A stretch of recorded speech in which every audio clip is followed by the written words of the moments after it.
तर बीड बंदला संदीप क्षीरसागर यांनी सुद्धा पाठिंबा दिला आहे। ते फोटो पाहिल्यानंतर मी निशब्द झालो असं आमदार संदीप क्षीरसागर म्हणाले। आरोपींना कठोर शासन करण्याची मागणी त्यांनी केली आहे।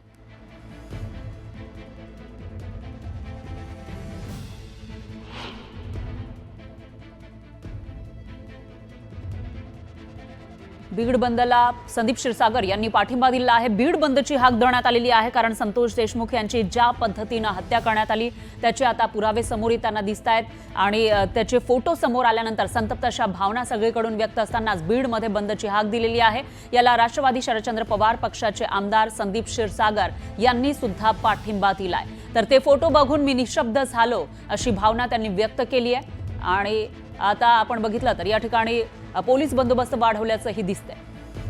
तर आणखी एक मोठी अपडेट आपल्याकडे येते। धनंजय मुंडे यांच्या घराबाहेर पोलीस बंदोबस्त वाढवल्याचं कळत आहे। मुंडेंच्या घराबाहेर मोठा पोलीस बंदोबस्त तैनात आहे। धनंजय मुंडे यांच्या घराबाहेर बंदोबस्तात वाढ केल्याची माहिती समोर येते।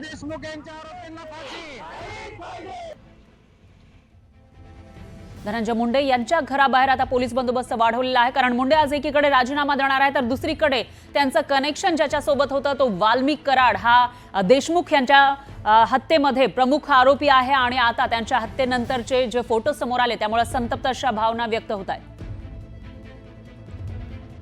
दरम्यान याविषयी अधिक माहितीसाठी आपल्या प्रतिनिधी स्नेहा जाधव या धनंजय मुंडे यांच्या मुंबईच्या घराबाहेरून आपल्यासोबत थेट जोडल्या गेल्या। त्यांच्याकडे आपण जाऊयात। स्नेहा, काय सांगाल? धनंजय मुंडे आता कधीही राजीनामा देऊ शकतात। दुसरीकडे बीडमध्ये संतप्त भावना उसळताना दिसत आहेत आणि अशामध्ये आता धनंजय मुंडे यांच्या मुंबईच्या घराबाहेर काय चित्र दिसतंय? नक्कीच मंत्री धनंजय मुंडे यांचा काही वेळानंतरच राजीनामा होणार आहे। धनंजय मुंडे हे राजीनामा देण्यासाठी घराबाहेर पडणार आहेत।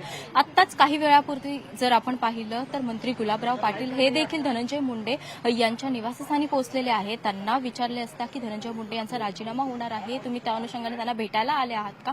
परंतु त्यांच्याकडून काही उत्तर देण्यात आलेलं नाहीये। काही वेळापूर्वी जर आपण पाहिलं तर सुरेश धस यांच्याकडून देखील प्रतिक्रिया देण्यात आलेली होती की आम्ही कधीपासूनच मागणी करत आहोत आणि आज ही मागणी जी आहे ती पूर्ण होणार आहे। आज धनंजय मुंडे यांचा राजीनामा जो आहे तो घेण्यात येणार आहे। मुख्यमंत्री देवेंद्र फडणवीस हे नेहमीच या निर्णयासाठी सकारात्मक होते आणि आज तो शेवटी राजीनामा जो आहे तो घेण्यात येणार आहे। त्याच अनुषंगाने जर आपण पाहिलं धनंजय मुंडे यांच्या घराबाहेर जे आहे ते पोलीस बंदोबस्त मोठ्या प्रमाणावर तैनात करण्यात आलेला आहे। काही वेळातच धनंजय मुंडे हे राजीनामा देण्यासाठी घराबाहेर पडणार आहेत। निश्चितच स्नेहा, त्याच्यामुळे इथं मोठा पोलीस बंदोबस्त आपल्याला पाहायला मिळतो। तर दुसरीकडे त्यांनी आतापर्यंत का राजीनामा दिला नाही असाही सवाल उपस्थित होतोय। दरम्यान धन्यवाद तुम्ही दिलेल्या या सविस्तर माहितीसाठी। या विषयीचे अपडेट आपण घेत राहूयात।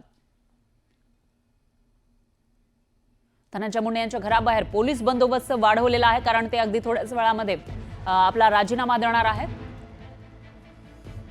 मोठ्या प्रमाणावर तैनात करण्यात आलेला आहे। पोलीस या ठिकाणी आहेत। धनंजय मुंडे यांच्या घराबाहेर पोलीस तैनात करण्यात आलेले आहेत कारण काही वेळानंतरच धनंजय मुंडे हे राजीनामा देण्यासाठी बाहेर पडणार आहेत। त्याच अनुषंगाने सकाळपासूनच या ठिकाणी पोलीस बंदोबस्त मोठ्या प्रमाणावर तैनात करण्यात आलेला आहे। या ठिकाणी कोणताही अनुचित प्रकार, कोणताही गैरप्रकार घडू नये या अनुषंगाने या ठिकाणी पोलीस बंदोबस्त मोठ्या प्रमाणात तैनात करण्यात आलेला आहे आणि म्हणूनच काही वेळानंतर धनंजय मुंडे हे त्यांच्या घराबाहेर पडून जो मंत्रिपदाचा राजीनामा देणार आहे त्यासाठी घराबाहेर पडणार आहेत।